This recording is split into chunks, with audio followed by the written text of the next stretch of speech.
పేదలందరికీ ఉచితంగా ఇల్లులు నిర్మిస్తామని ఎన్నికల ముందు వాగ్దానాలు. గెలిచి గద్దెనెక్కినాక 16 సంవత్సరాల క్రితం పట్టాలు పొందిన వారిని తరిమేస్తామంటే చూస్తూ ఊరుకోమని, పేదల పక్షాన బాధితులకు అండగా ఉంటామని పాటంశెట్టి సూర్యచంద్ర స్పష్టం చేశారు. జగ్గంపేటలో 2010 సంవత్సరంలో కాంగ్రెస్ పార్టీ ప్రభుత్వంలో శ్రీ తోట నరసింహ ఆధ్వర్యంలో 196/2 సర్వే నెంబర్లో 170 మంది నిరుపేదలకు 4 ఎకరాల 73 సెంట్ల భూమి ప్రభుత్వం కేటాయించిందని, నాటి నుండి నేటి వరకు హౌసింగ్ కాలనీ నిబంధనల ప్రకారం తాగునీరు, రోడ్లు, డ్రైనేజీ, విద్యుత్ మొదలగు కనీస వసతులు ఏర్పాటు చేయకపోవడం వల్ల గృహాలు నిర్మించుకోలేకపోయామని, గత వైఎస్ఆర్ కాంగ్రెస్ పార్టీ ప్రభుత్వంలో కూడా ఎంతో ప్రయత్నం చేశామని, నాడు కూడా మా సమస్యలు పరిష్కరించలేదని, గత ఎన్నికల్లో కూడా శ్రీ జ్యోతుల నెహ్రూ, నవీన్ ఓట్లేసి గెలిపించండి, మీ సమస్య పరిష్కరిస్తాం, డ్రైవర్స్ కాలనీలో అన్ని వస్తువులు ఏర్పాటు చేసి మీకు పక్కా గృహాలు నిర్మిస్తామని హామీ ఇచ్చారని, నేడు ఈ స్థలాలతో మాకు సంబంధం లేదని, ఇక్కడ మమ్మల్ని ఖాళీ చేయాలని వేరే వారికి ఇస్తున్నామని, మేము చేసుకుంటున్న లేదని, ఇక్కడ మమ్మల్ని ఖాళీ చేయాలని వేరే వారికి ఇస్తున్నామని, మేము చేసుకుంటున్న గృహ నిర్మాణ పనులను రెవెన్యూ, పోలీసు అధికారులచే నిలుపుదల చేసి మమ్మల్ని భయభ్రాంతులకు గురి చేస్తున్నారని బాధితులందరూ తమ ఆవేదన పాటంశెట్టి సూర్యచంద్రులకు వివరించి న్యాయం చేయాలని కోరారు. బాధితులందరికీ తప్పకుండా అండగా ఉండి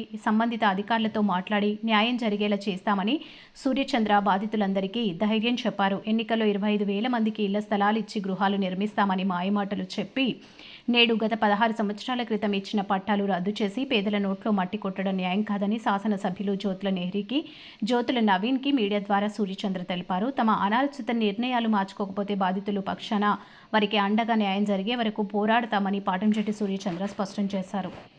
పాటంశెట్టి సూర్యచంద్ర, జగ్గంపేట నియోజకవర్గం ఇండిపెండెంట్ ఎమ్మెల్యే అభ్యర్థి.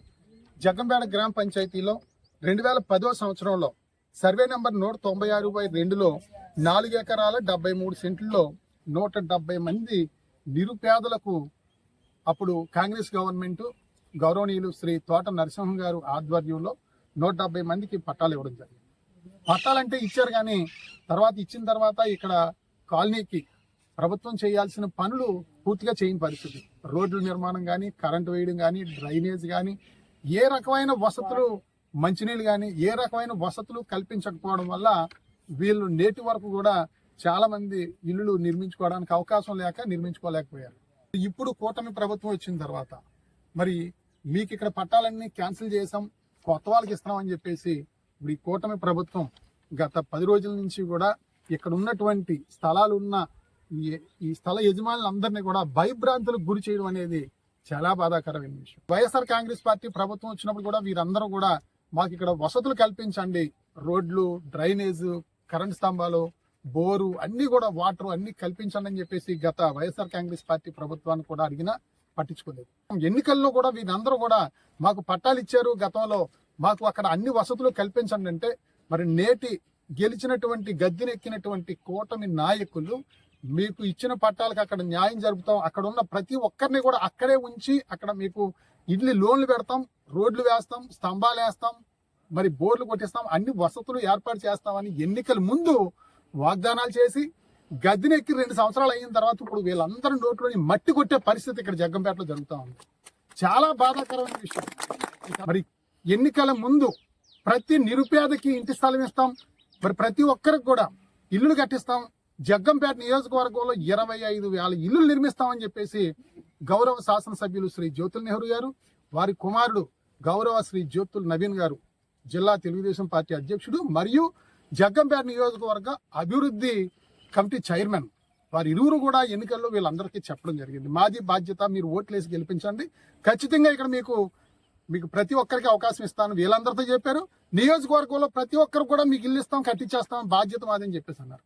ఇప్పుడు మరి కొత్త వాళ్ళకు కూడా తిరిగే వాళ్ళు అవ్వచ్చు, వాళ్ళ అనుచరులు కావచ్చు, ఇంకొకరు కావచ్చు, ఎవరికైతేనో ఇల్లు స్థలాలు ఇవ్వడం కోసం ఎప్పటి నుంచో ఇక్కడ స్థలాలు పట్టాలు ఇచ్చిన వాళ్ళని కాదని మీరు బయటకు వెళ్ళిపోండి అని ప్రభుత్వం ఇది హ్యాండ్ ఓవర్ చేసుకుంది. మళ్ళీ మేము కొత్తగా పట్టాలు ఇస్తాం మాకు నచ్చిన వాళ్ళకని చెప్పడం ఎంతవరకు న్యాయం అని చెప్పేసి అడుగుతా ఉన్నాం.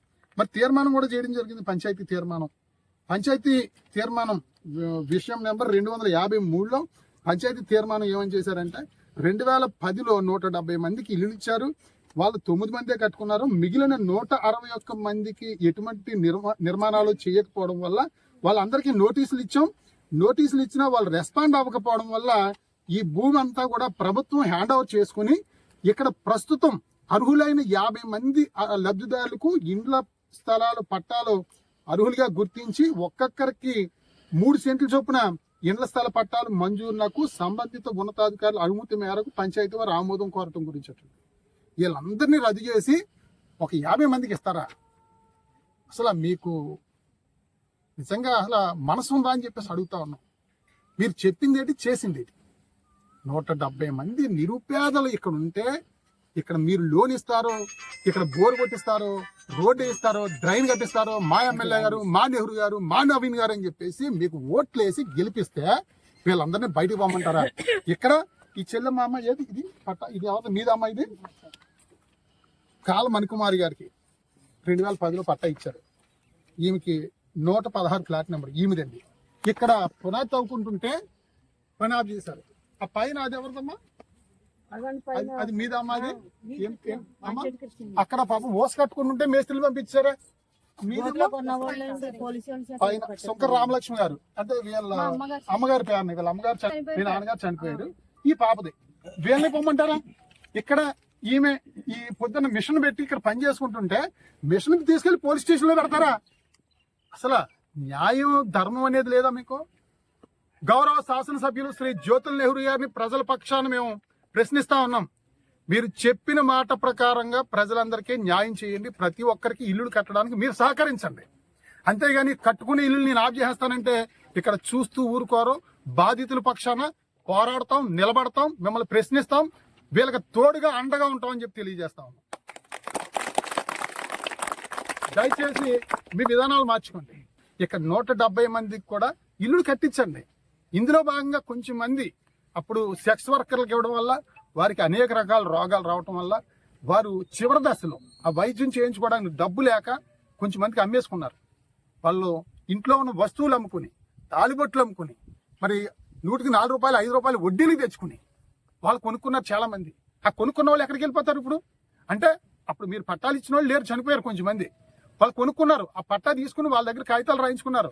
ఇంచుమించు 10 సంవత్సరాలు, 12 సంవత్సరాలు, 13 సంవత్సరాల నుంచి కూడా కొనుక్కున్న వాళ్ళు కూడా ఎదురు చూస్తా ఉన్నారే. వాళ్ళందరూ డబ్బున్న వాళ్ళు కాదు కదా కొనుక్కున్న వాళ్ళు, అందరూ నిరుపేదలు. మరి వాళ్ళకి మీరు అన్యాయం చేసి వాళ్ళ నోట్లో మట్టి కొట్టి మీరు ఏ రకంగా సాధించడానికి మీరు ప్రయత్నం చేస్తా ఉన్నారని చెప్పేసి శ్రీ జ్యోతుల్ నవీన్ గారిని, జ్యోతుల్ నెహ్రూ గారిని కూడా మేము అడుగుతా ఉన్నాం. తప్పనిసరిగా మేము పేదల పక్షాన్ని నిలబడతాం. రేపు సోమవారం నాడు వీళ్ళందరితో కూడా ఎంఆర్ఓ ఆఫీస్ దగ్గర తీసుకెళ్లి గౌరవ మండల రెవెన్యూ అధికారి, మండల మెజిస్ట్రేట్ ఎంఆర్ఓ గారితో వీళ్ళందరికీ కూడా అప్లికేషన్లు ఇవ్వడం జరుగుద్ది. ఇచ్చి వీళ్ళందరూ కూడా ప్రతి ఒక్కరు కూడా ఎవరి స్థలంలో వాళ్ళు పాకో, పందిరో, రేకో లేకపోతే వాళ్ళ ఇంటి నిర్మాణాలు చేసుకుంటారో వాళ్ళకి అండగా పాటంశెట్టి సూర్యచంద్ర పేదల పక్షాన్ని నిలబడతారని చెప్పేసి ఈ సందర్భంగా మీకు తెలియజేస్తూ 25,000 మందికి జగ్గంపేట నియోజకవర్గంలో ఇళ్ల స్థలాలు ఇస్తాను, ఇల్లు కట్టిస్తానని చెప్పేసి మీరు ఎన్నికల్లో వాగ్దానం చేశారు. ఇక్కడ పేదల పార్టీ పట్టుకొట్టి మీరు ఇవ్వడం కాదు, మీరు కొనివ్వండి. 50 మందికి కాదు, 25,000 మందికి మీరు ఇల్లు పట్టాలు ఇవ్వాలి, 25,000 మందికి ఇల్లు నిర్మించాలని చెప్పేసి మీ హామీ మీరు నెరవేర్చాలని చెప్పి తెలియజేస్తూ పట్టాలు ఇచ్చిన వాళ్ళని, కట్టుకునే వాళ్ళని తరివేస్తాం, తోసేస్తాం, కేసులు పెడతాం, జైల్లో పెడతాం అని చెప్పంటే వారికి తోడుగా అండగా పాటంశెట్టి సూర్యచంద్ర నిలబడతాను, పోరాడతాను, అవసరమైతే జైలుకి వెళ్తాను చెప్పి తెలియజేస్తా ఉన్నాం. చిన్న షాప్ పెట్టుకునండి, చిన్న పెళ్లి చేద్దామని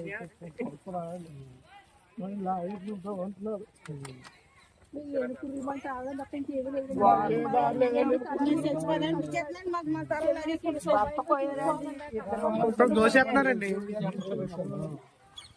భర్త పోయి 2 కొడుకులు పోయి దిక్కులేక ఇల్లు అమ్ముకుని ఇక్కడ మనం ఉన్నారు.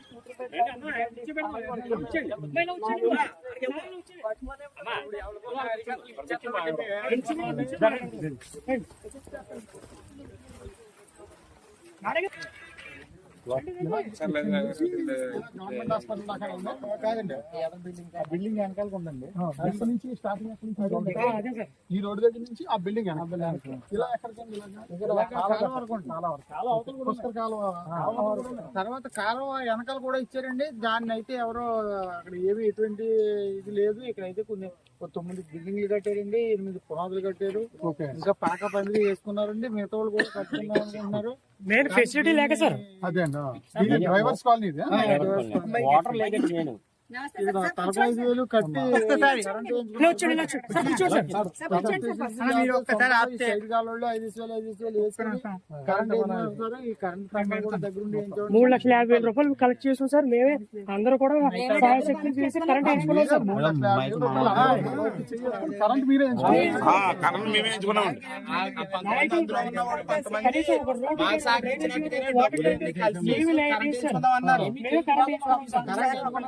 బిల్డింగ్ కట్టారండి. మిగతా వాళ్ళు కూడా కట్టుకోవడానికి ఉన్నారు. పేదలు ఉన్నారండి ఇక్కడ. పేద ప్రతి ఒక్కరు పేదలే సార్. ఉండిపోయారండి. ఇంకా కట్టడానికి అవకాశం లేక 2010 ఇచ్చారు సార్ పట్టాలు. 2010 నుంచి సార్ మేము ఏదో రకంగా ఇక్కడ జీవించాలి అని రేకుల షెడ్లు వేస్తాం సార్. గాలికి దూరికి పడిపోతాం సార్. కరెంట్ లేదు సార్, వాటర్ లేదు సార్, ఏమీ లేదు సార్. ఏమీ లేకుండా నిత్య జీవనం ఎలా సాగించాలి సార్? పాములు, ఆడపిల్లలు ఎక్కడ ఉంటాం సార్ ఇక్కడ? అందుకని చెప్పేసి రేకుల షెడ్లు వేస్తే ఆ కాలికి దూరికి పోయాయి సార్. 2010 నుంచి ఇప్పటి వరకు పట్టించుకున్న నాయకుడు గాని కన్నెత్తి చూసిన వాళ్ళు గానీ లేరు సార్. సరే అయితే ఇటు వెంచరు పడుతుంది అని మాకు తెలిసి మేము వచ్చి చూసుకుని అయ్యి బాబు మళ్ళీ స్థలాలు పోతాయేమో అని చెప్పేసి మేము డబ్బులు వేసుకుని కరెంట్ వేయించుకున్నాం సార్. కరెంట్ వేయించుకున్న తర్వాత ఎలుగు వచ్చింది సార్. ఎలుగు వచ్చిన తర్వాత అది కట్టబడింది సార్. అది కట్టబడిన మరుక్షణం కన్ను పడిపోయింది సార్. పడిపోయి మీకు ఇక్కడ ఇవ్వము, వేరే దగ్గర మీకు పట్టాలు ఇస్తాము, మీరు అందరూ లెగుసుకోండి, ఇది లేఅవుట్ చేసేస్తాము, మీ పేరును మళ్ళీ పట్టాలు ఇస్తాము అని చెప్పి మమ్మల్ని మోసం చేస్తున్నారు సార్. చేసి మళ్ళీ వేరే వాళ్ళకు 3 సెంట్లు చొప్పున పనిచేశారు సార్ పట్టాలు. పనిచేసి ఇప్పుడు మా స్థలాల్లో మేము కట్టుకుంటామండి, మాకు ఇవ్వండి అని మేము పని మొదలెడితే అదేంటి ఎంఆర్ఓలు, విఆర్ఓలు అందరూ వచ్చి పని ఆపిచ్చేసి, ఎస్ఐలు అందరూ, పోలీసులు అందరూ వచ్చి పని ఆపేసి బెదిరించి అక్కడికి నడవండి ఇక్కడికి నడవండి అంటున్నారు సార్. 16 సంవత్సరాలు పట్టా వచ్చిందంటే అది మా సొంతం సార్. మేము కట్టుకోవద్దా సార్?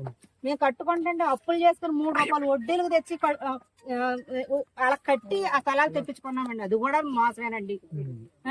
వాటిలో కట్టుకున్నాము, అది కూడా 3 రూపాయలు వడ్డీకి తెచ్చి మేము మొదలెట్టుకుని ఏదైనా పంప నిలబడాలని మేము నిలబెట్టుకుంటుంటే అది కూడా ఆపేస్తున్నారు సార్. ఎంత వరకు సమంజసం సార్?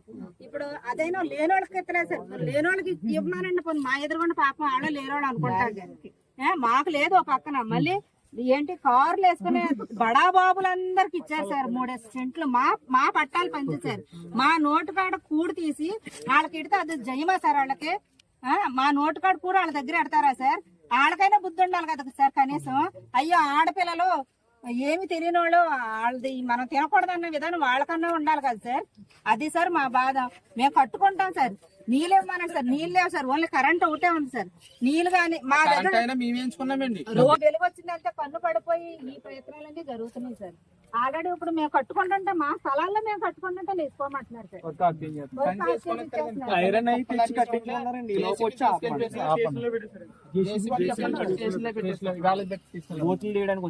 సార్ ఒక్క ఎవ్వరూ సంతోషంగా లేదు సార్. అందరు ఆడపిల్లలు తగలదా సార్? మా కష్టం వాళ్ళకి. తెలుగుదేశం అంటే మా ఇంటి ఆడపడుచులారా అంటది అన్న అలా అనేవాడు. అలాంటి ఇది తెలుగింటి ఆడపడుచుల్ని కష్టపెట్టి బాధ పెట్టి ఏడిపిస్తారా సార్? ఇది ఎంతవరకు సమంజసం సార్? మాకు న్యాయం కావాలి సార్. మేము కట్టుకుంటాం సార్. ఎవరు కట్టుకుంటాం సార్. టైం ఇచ్చి దాని ప్రకారంగా కట్టుకోకపోతే వాటర్ ఇవ్వాలండి సార్. చెప్పాలి వాటర్ ఇవ్వాలండి సార్. తీసుకెళ్తే సాయంత్రం పట్టాలు పంచి పెట్టాడు. మరి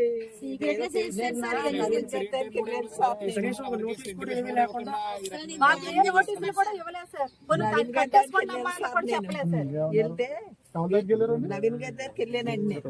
ఎన్ని కాగితాలు ఇచ్చాను. నా స్థలం నాకే కావాలండి. ఇక్కడ కూతుళ్ళు ఉన్నారని వచ్చాను. అక్కడ ఇల్లు అమ్ముకున్నాను. అమ్మగారింటికి వాళ్ళు వెళ్ళిపోయారు. అలాగే దారి లేవు. ఇక్కడ కూతురు బిడ్డలో గట్టా ఉంటారు నాకు తోడుగాని అని వచ్చాను. ఇక్కడ కొనుక్కున్నానండి. అదిగో ముగ్గేసిన తలం కొనుక్కుంటే ఇది కాదమ్మా, అంతికనే నా వంక చూస్తా, అంతికనే ఎక్కడో 3 సెంట్లు ఇస్తాం, ఇది వదిలేయాలి అంటారు. నేను వదిలేయనండి, సత్యన్నా పోతాను కానీ నేను వదిలేయను. డబ్బు పెట్టి అక్కడ డబ్బు పెట్టి ఇక్కడ కొనుక్కున్నాను. కష్టపడి కట్టుకున్న ఇల్లు అది.